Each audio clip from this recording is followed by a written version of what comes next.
Hello, I am Mary Beth Maestre, and welcome to our show, Lead Me Home. You've heard this psalm quite often. It's Psalm 23. In fact, I think sometimes we hear it at funerals, but you know what? It applies to any time of our life.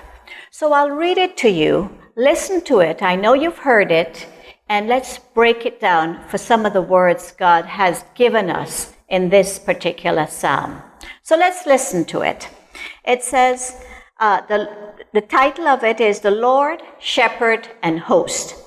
The Lord is my shepherd, I shall not want. In verdant pastures he gives me repose. Beside restful waters he leads me. He refreshes my soul. He guides me in the right paths for his name's sake. Even though I walk in the dark valley, I fear no evil, for you are at my side with your rod and staff that gives me courage. You spread the table before me in the sight of my foes. You anoint my head with oil, my cup overflows. Only goodness and kindness follow me all the days of my life, and I shall dwell in the house of the Lord for years to come. So let's take it quickly and break it down and see what the Lord is offering us in this Psalm 23. So I kind of went through it. He offers us repose.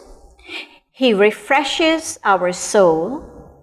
He guides us. He is always at our side. He gives us courage. He anoints our head with oil. He gives us goodness and kindness as he's with us all the time.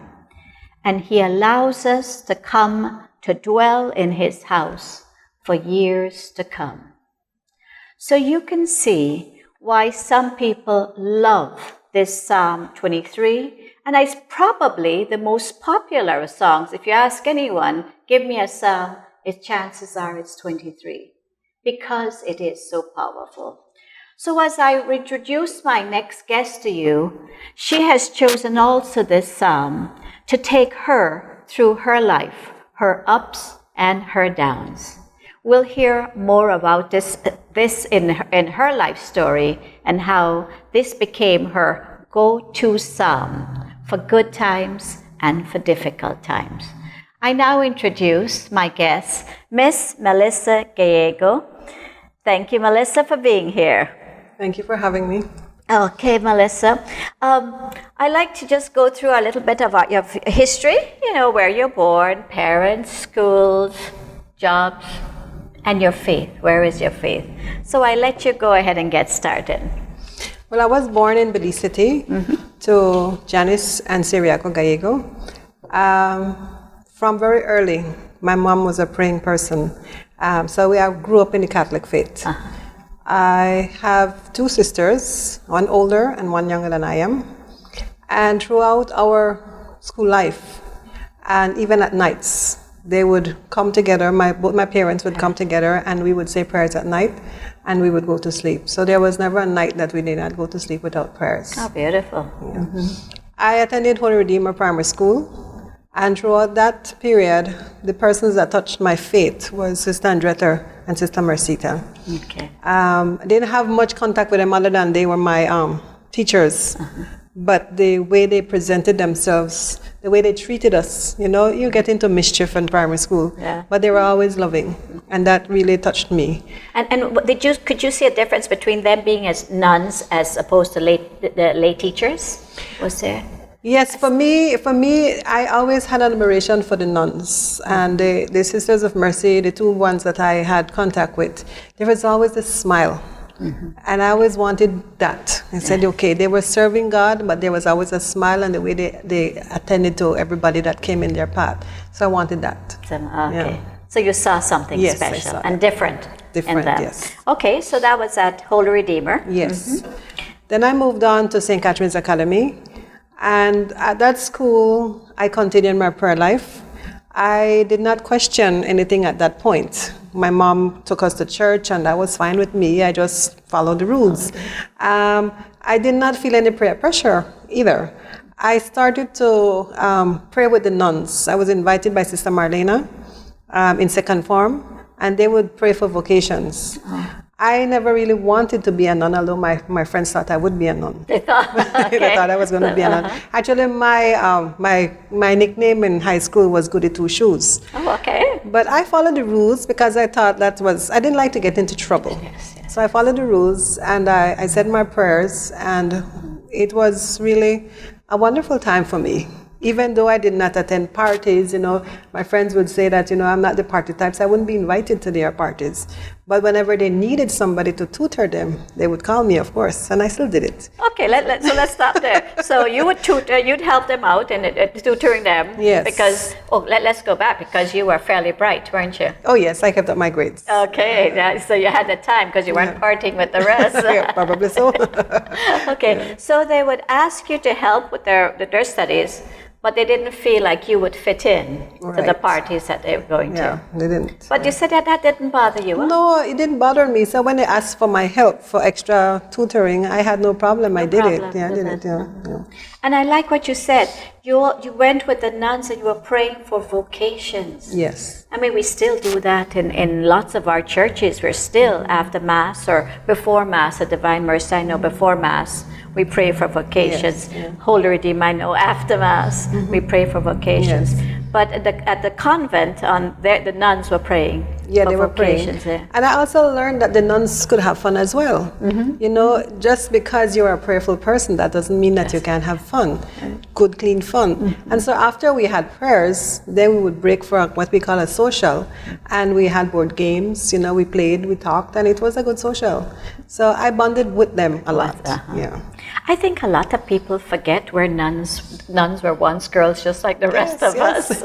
I mean, so many of them could teach us to dance. They were dancers. They had, some of them had boyfriends. Yes, all different true. things before God gave them that call, that tap on the shoulder and said, you my child, I want. Yes. So you saw that they too could have fun. Yes, right. So, all right, so you're going to graduate from SCA? Yes, I was about to graduate, and then just before, in my fourth year, is when I met my future husband, and so I took him to my prom. He went to your prom, too. And we dated for about 5 years. I moved on to St. John's College, sixth form. I became very active with the liturgy committee. I was on that committee planning masses and attending masses. And I was also on the student council as the project coordinator. Okay. Oh, all right. So, yeah, like you said, your faith followed you right there, too. Yes, it was growing. It was, Yeah. And I believe that with holding on to my faith so strong and trying to deepen it as I grew older, kept me focused and grounded. Sure. And of course, that helped you also with the grades. The grades stayed... Oh, yes. Stayed up there as well. Right. I wanted to make my mom and my dad proud. So, sure. Yeah. Okay, so you, what did you study at junior college? I studied business administration. Okay, business. So you did your 2 years. Did my 2 years. And then after that, what did you go into a job? What you going to do next? Well, I was about to graduate, and the usual thing, you send out your letters of applications. And I got a call from Gallego & Sons, and I started to work with them a couple of weeks before my graduation. So I was working during the mornings, and then the afternoons I would go back to SJC to do my graduation practices. Okay. Yeah. So you went gung-ho, straight to work. I went straight on to work. And you started off there as? What was your position? I was a policy servicing clerk at that time in 1987. Okay. Yeah. Policy serving clerk, whatever that means.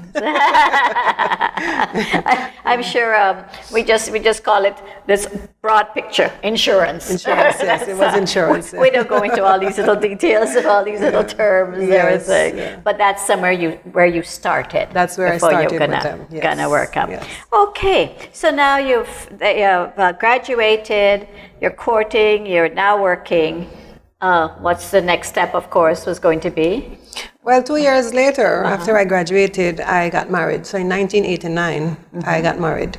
Okay. And again, I made sure that we would go to Mass together and made sure that we try to do things together because, you know, it's like that triangle. Yes. You're going to God, but two of you going together so that you keep coming together always.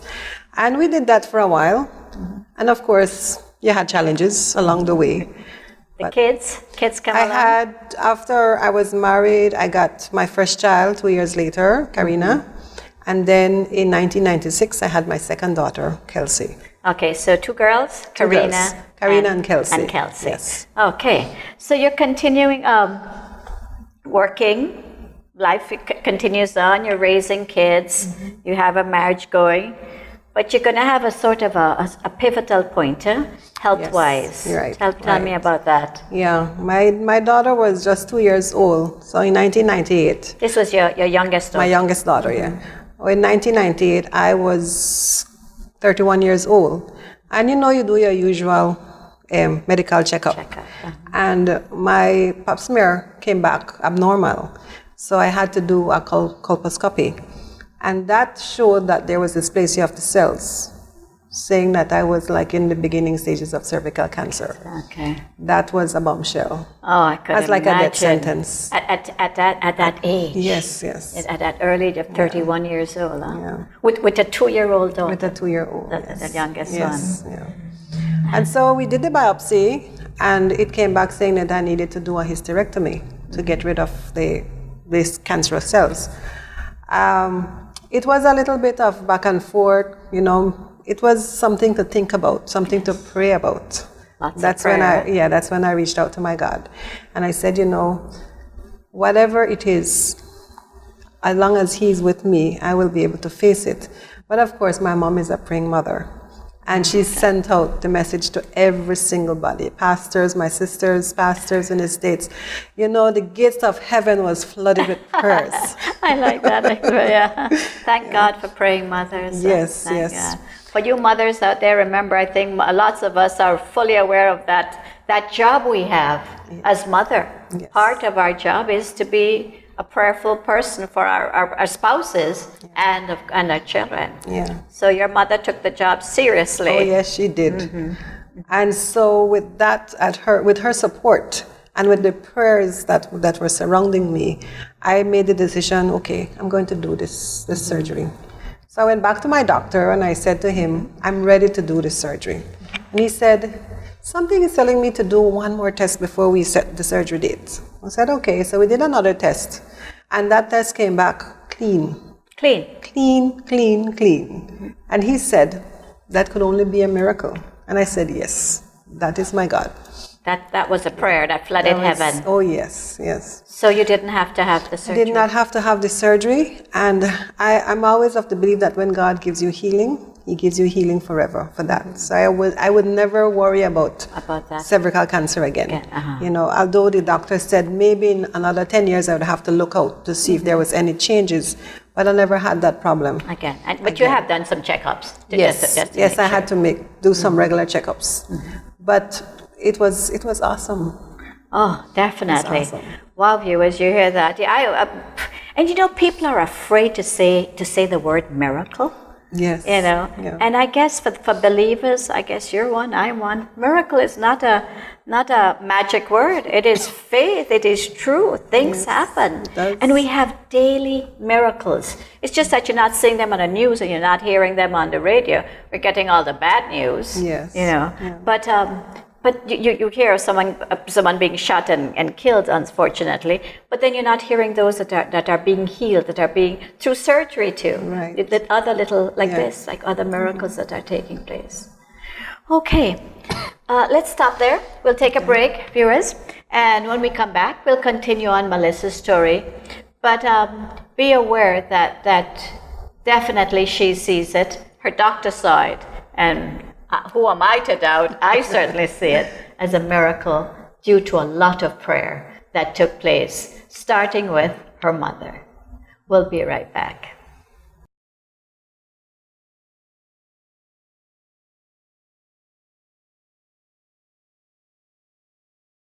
Started drinking beer on Saturday nights, sleeping in on Sunday mornings, missing Mass, and it just became a pattern and continued. Without God, I don't know where I'd be right now. I feel like I'm whole again. I know the importance of the Eucharist. I know the importance of the sacraments that I didn't know at a young age. I follow God's will because my desire is to get to heaven. Our lives are rich and full by being members of the Church. If you've been away from the Catholic Church, visit catholicscomehome.org.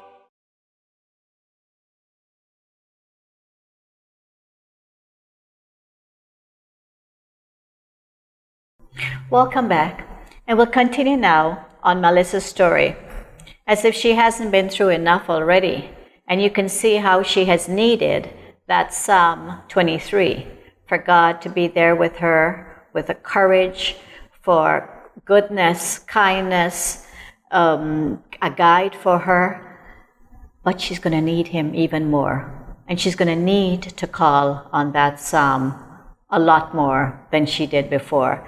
So I'll let her continue on her story as she takes us through a turning point in her life. Melissa, would like to continue on what's going on now? Well, in 2008, that was a very eventful year for me. It started with my mom. She was starting to ail with her health. And then Divine Mercy decided to do a pilgrimage to Medjugorje and to Rome. Mm-hmm. And she wanted to go so badly. Oh, sure. And she kept asking me, let's go, let's go. And me with my little disobedient self, I said, I don't want to go pray all the time. If you're going to Rome, I want to go visit and, sightsee and all of that. And so coming down to the end, one of the masses, they said, spaces are filling up and you really need to say if you're going to go or not. Mm-hmm. And all she did was turn to me in Mass and looked at me. And I said, okay, I'm going. And she was so happy. Yeah, she gave me the look. She was so happy. And after you hear my story, I was very happy that I did say yes. Sure. Yeah. Mm-hmm. So we decided to go, and we went on this journey. That was a turning point in my faith, because up to this point, I was strengthening my faith, but I never questioned my faith. I just accepted and I went along. When we went to Medjugorje, there were so many miracles and stories of the other persons that went on this pilgrimage. People were seeing the sun spin. They see the sun change color. They were getting these smell of roses. And say whenever the Blessed Mother is around you, you smell this beautiful fragrance of roses. Mm-hmm. And everybody that seemed to me that had very strong faith. And I said to myself, well, maybe I'm not where I need to be in my faith. I started to question where I was. And so I spoke with Father Tony, because it was Father Jim and Father Tony. Father Jim Blunt and Father Tony Blunt. Right. These are two priests that were brothers, and they were here at the time, 2008, at Divine Mercy Parish. Yes. Well, Father Blunt was. Father Tony was down in came time. and joined us. Yes. So he was there, and we were having dinner one night, and I said, Father Tony, I have a question. Mm-hmm. And he said, yeah, sure, tell me. And I said, why is it that everybody on this trip, somebody has a story, somebody has a miracle, and I'm not seeing anything, I'm not getting any special blessing on this trip? I said, why is it? Okay, yeah. And he said, he went back to that story about Thomas, unbelieving Thomas, and he said, you are blessed, you believe, and you have been living your life and trying to deepen your faith. Mm-hmm. So God doesn't need to show you miracles to get you to believe. I said to him, I know that, but I still want some reassurance. Yes. I want to enjoy what these people are enjoying. Mm-hmm. And he said, just pray about it. If he really wants to bless you like that, he will. But don't stress yourself over it. Just enjoy the pilgrimage. So I said, okay, but I did pray about it. And the blessings did come. The following day, we went to Mass every day. Mm-hmm. And I look forward to going to Mass every day. It was so beautiful. Yes. And so my mom was already feeling not so well, so she decided to sit on the floor and put her back against one of those big pillars. Uh-huh. And then I saw her, I never seen my mom cry. Uh-huh. And I saw her in a little bit of tears. And so afterwards, I asked her, and she said, I smelt the bruises. He said it was so beautiful. She did? He said, I was praying. He said, because I don't know what's happening to me. I know I'm not feeling well. And I was praying. And the Blessed Mother appeared to her. And she smelled the roses. And I said, okay, if I didn't get that blessing, she got it. She got it. And I was so happy. So I did not stress about it anymore. But then one day we were at the stairs in the street. And you remember the name of the lady that we were talking to? Vishka, right. Just let me explain. Mary, and I have here in front here, this is our Lady of the Medjugorje, the apparition, and she has appeared over time to 5 children. But today, she only appears to about 2 or 3 of them, but at certain times, not daily, at certain times of the year. The young boy, I think he gets a visit from Mary once a year. You could always read up about it. This is in Medjugorje, Our Lady of Medjugorje, and so Vishka was one who quite got apparitions quite frequently. Yes. And then she was talking to us about it. Huh? Yeah, she was sharing her story with us. Her stories, right. And the entire street was very crowded. And so I sat there and she asked us to bow our head and pray with her. And so I closed my eyes and I felt like somebody pressed against me, and I said to myself the first time, I said, we're in a crowd, somebody just, touched me. But then it happened the second time. And so I opened my eyes and I looked around, but I had enough space around me and nobody was moving. So I said, okay. So I closed my eyes and continued to pray. And then I smelled this beautiful fragrance of roses.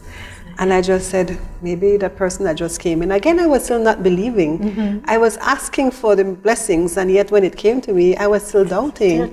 Yes. So I said, maybe it was a person that, touched past me.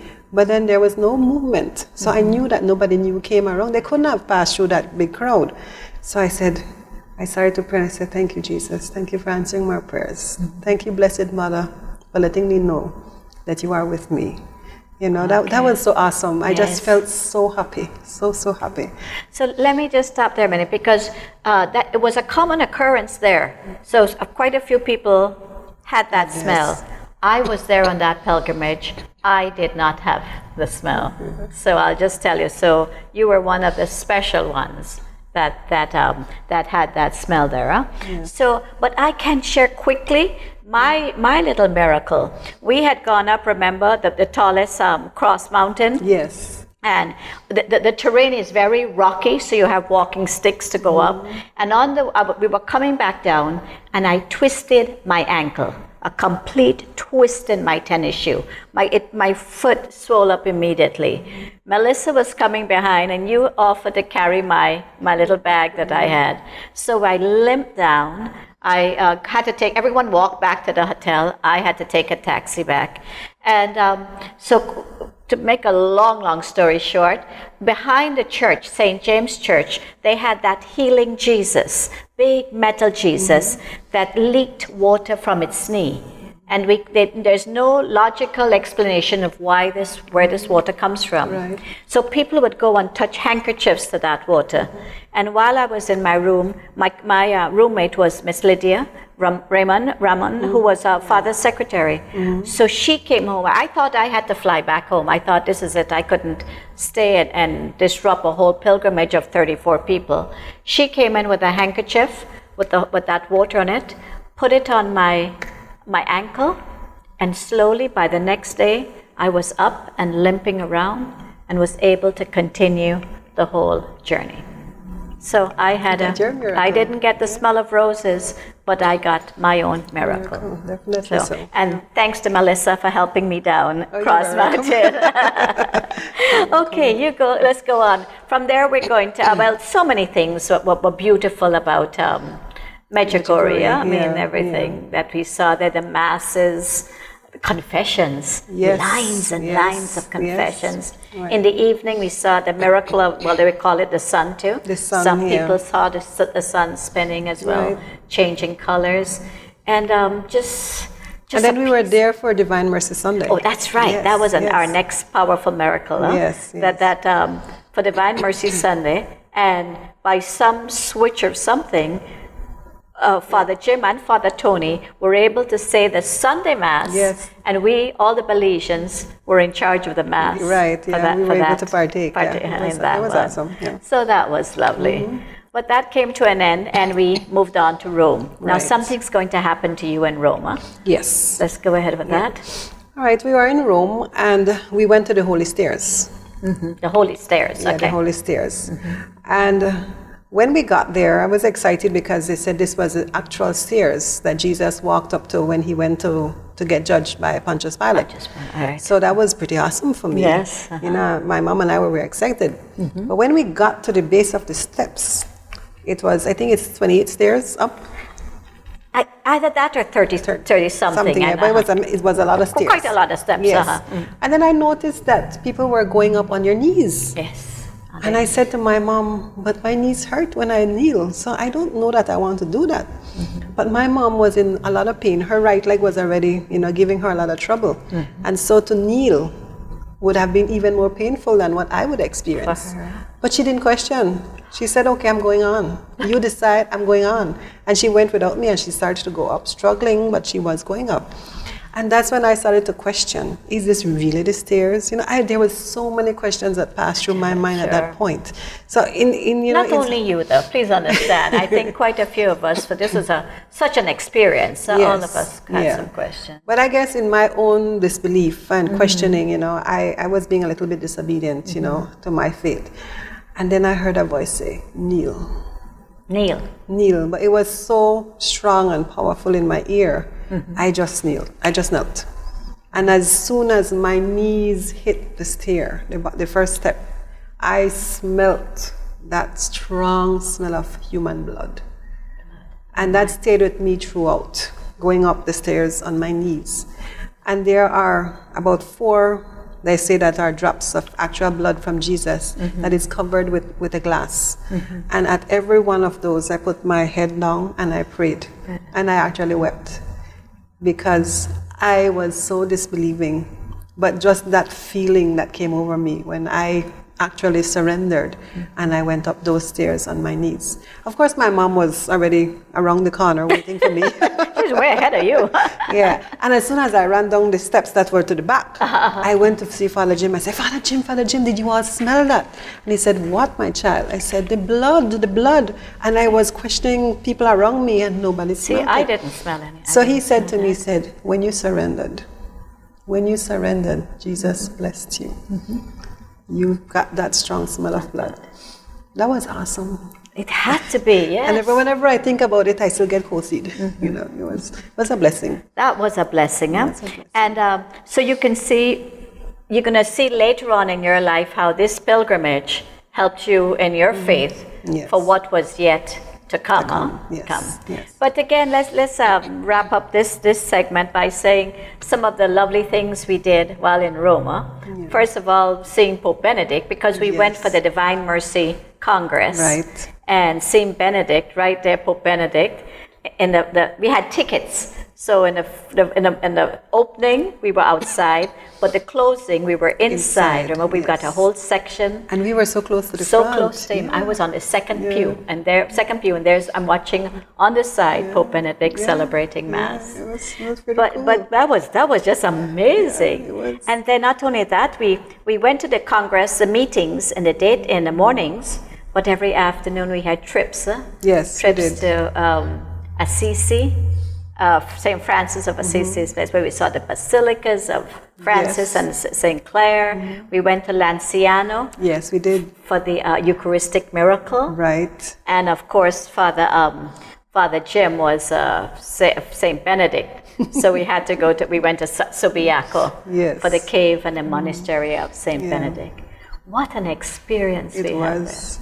So I think that has... I think that changed everyone's life, every one of us who went on that pilgrimage. So I encourage you all to go on any pilgrimage that comes up. If you want, go the same two we went to. Medjugorje is amazing. Rome, I think I could just go back to Rome over and over and over again. Okay, we could sit and have a whole show on that. Melissa. Yeah, we could. But we've got to continue on Melissa's story. So we'll take a break now. Okay. And when we come back, we'll see why it was so important that Melissa did go on this pilgrimage with her mother. We'll be right back.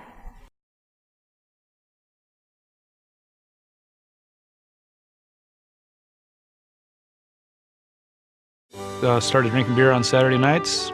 sleeping in on Sunday mornings, missing Mass, and it just became a pattern and continued.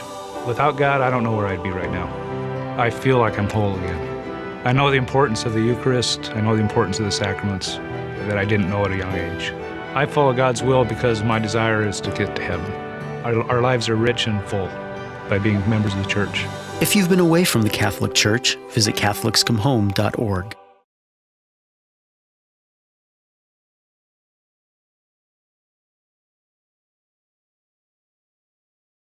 We're back, and we'll continue on Melissa's story. But we see so far how that this pilgrimage that 34 of us from Divine Mercy went on is helping to even answer some of the questions. She had questions. We all do. I mean, no, please don't think that any of us here don't question our faith from time to time. And usually we get answers. We talk to God, dialogue with God. He gives us a response. So this whole pilgrimage was leading up. We will see now what happens to Melissa as we come back from that pilgrimage to Medjugorje in Rome.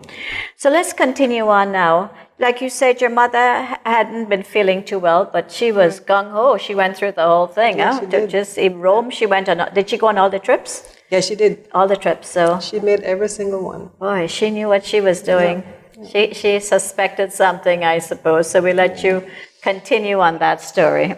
Well, like I say, 2008, looking back now, I don't know. Well, I know. It was by the grace of God Yes, that I yes. got through that year. But when we got back, we had the pilgrimage in March, April, and then in August of 2008, 2008. my mom discovered that she had cancer. She was diagnosed with stage 4 kidney cancer, Stage 4. and she was given 3 months to live. My goodness. Now, that was a bombshell for our Oh, I family. can imagine. As she's the center, and I say it's because she's still, our foundation. That was hard.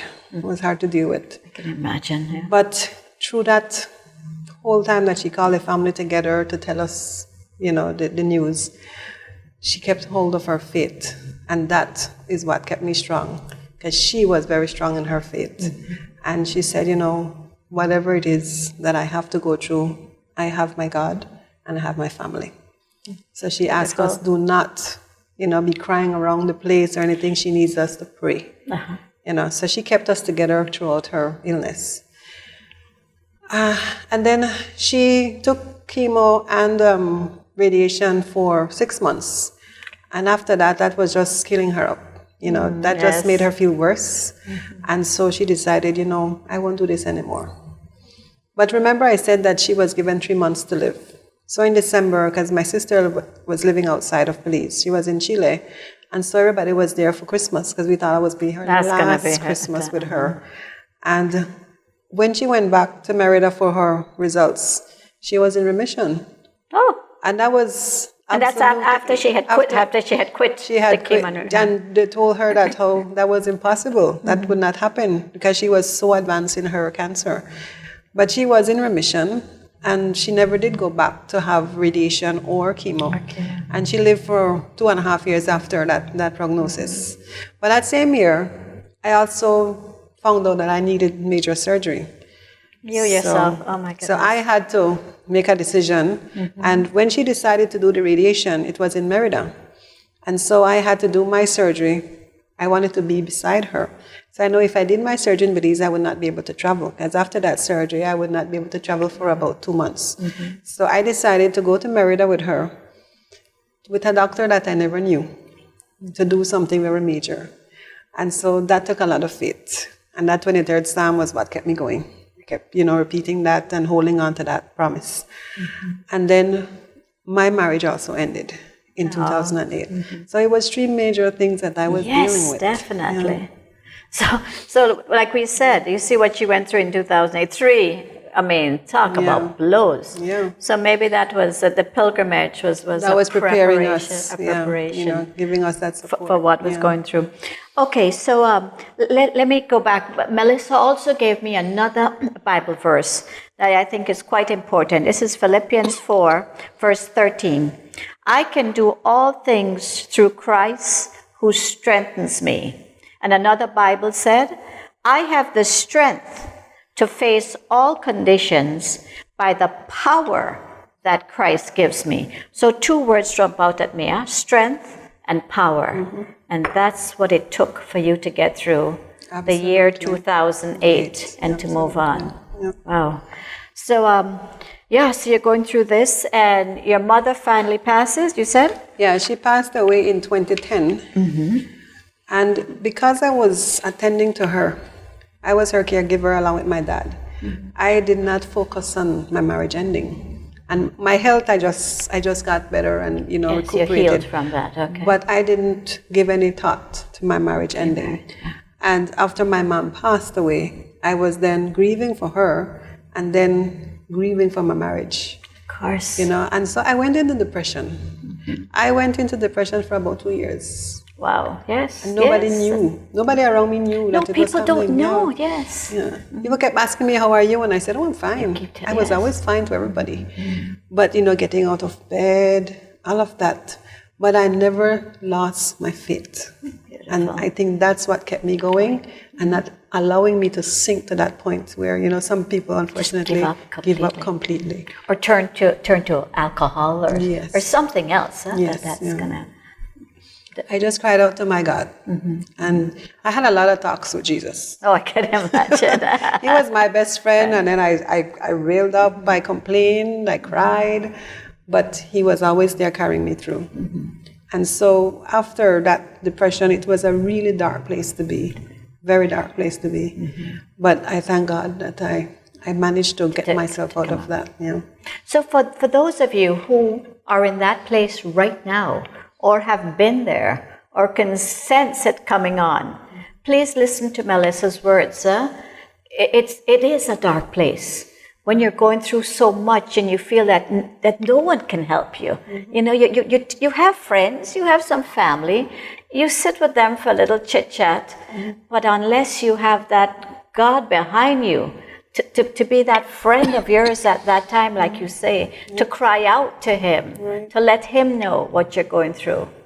So please understand that you will go through it, but you will come out of it as well. You will come through the other side as long as you have Him. Back to Psalm 23, yes. With your rod and staff, He'll be there by your side. So. Beautiful. And then you had and this other Philippians that you said, also having the strength and the power. Yes. Okay, so yes, that is a hard time. But you're gonna pick up once again. We all live a roller coaster ride, don't we? My mom used to always say that she never raised any wimpy women. Oh, I love that. You hear that? She didn't raise wimpy women. And she was a strong. Oh, she was very strong. She was a strong woman, sure. Yeah. Okay. But you're invited to I was invited to chirp. To chirp, okay. And that really helped because I'm a very private person. So even doing this is me yes, out I of know. the box. So I thank Melissa for being here and share this. But I realized that you need to, with chirp, I realized that you need to share your story because your testimony can touch somebody else and help that person on their journey as well. So I attended chirp, and it was really life-changing for me, because then I realized that there are others out there that are suffering just like me, or even worse than I was. So I decided that I wanted to touch other women. So I decided to go into formation. And then I became the spiritual director for the next retreat. And then I had to give my testimony. And not to give away too much of church, because I try to keep it very, so that you have that experience for yourself. But, when you discern to do the testimonies, I said, I'm going to try and do something different. I didn't want to do a testimony.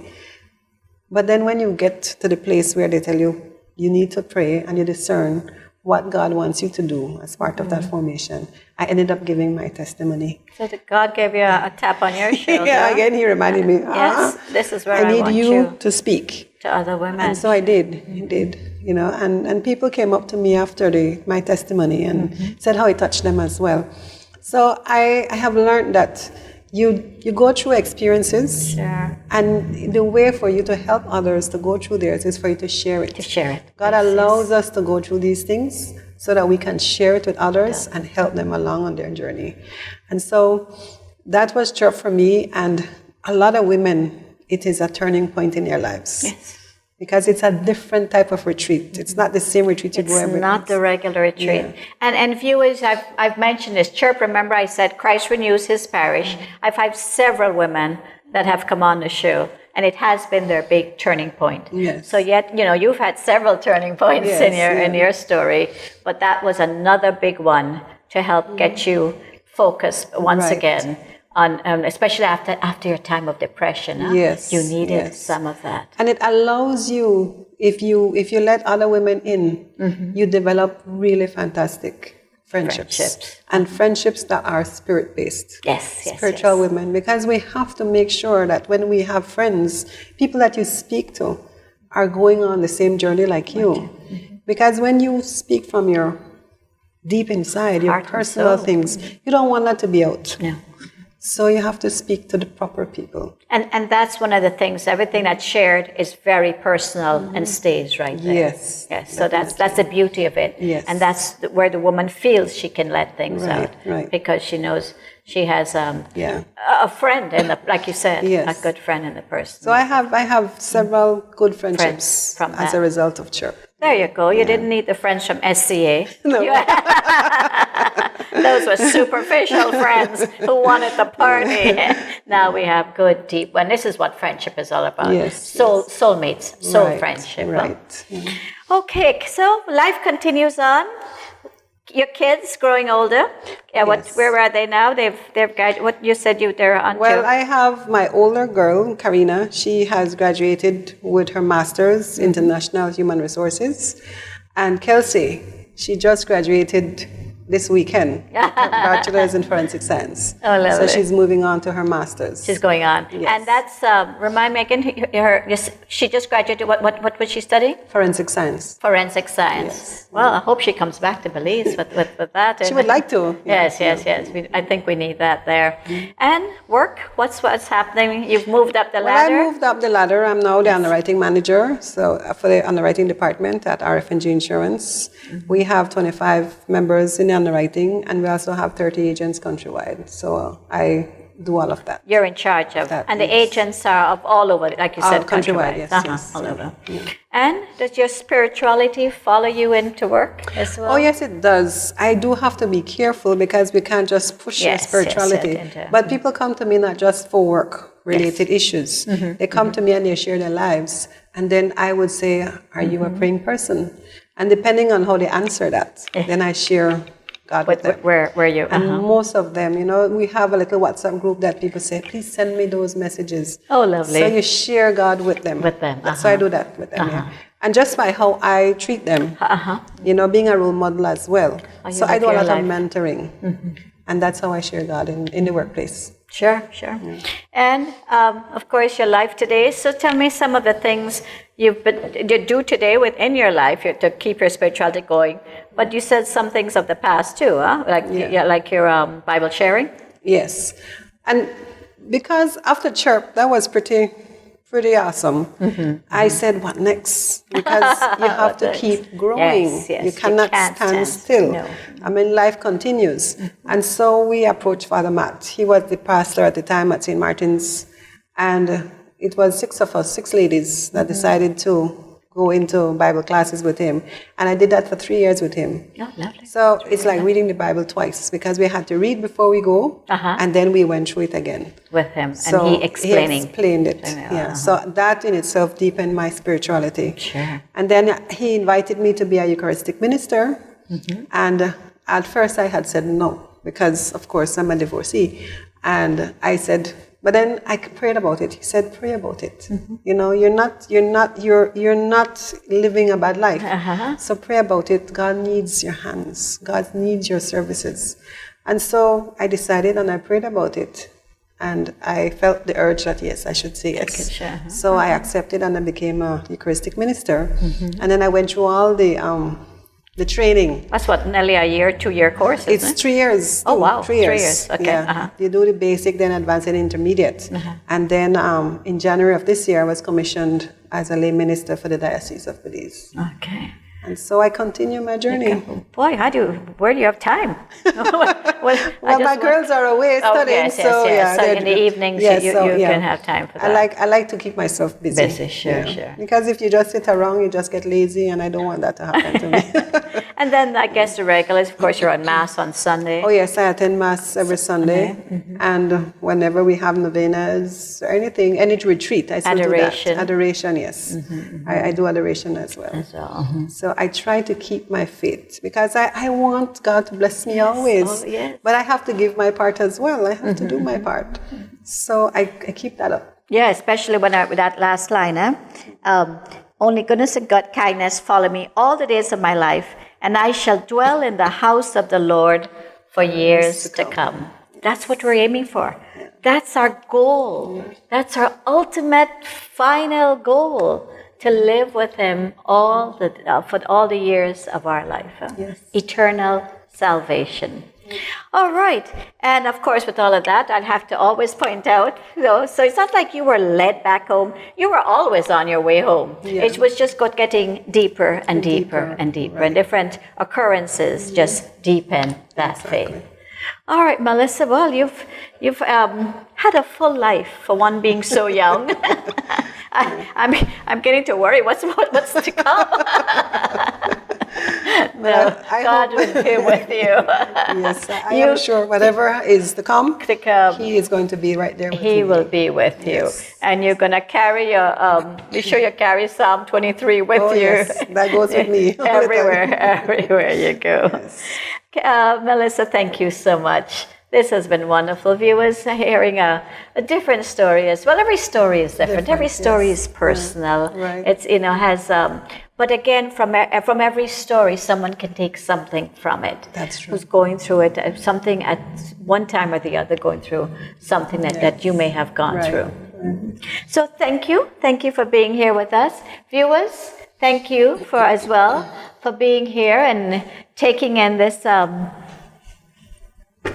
amazing story, the changes, the ups and downs of it, the turning points, that pilgrimage, that wonderful pilgrimage that we encourage everyone to go on. Like I said, our Mary in front of us is the Mary of Medjugorje at Apparition Hill. Thank you for being with us. Thank you, our cameraman, Mark and Lewis. And I continue to thank Tom Peterson. And I still encourage you to go and see his show too on EWTN, Catholics Come Home. It's a rich show. It's, again, stories, testimonies of people who have come back to the Catholic faith. So I'd like to end now. As always, God loves you. God bless you.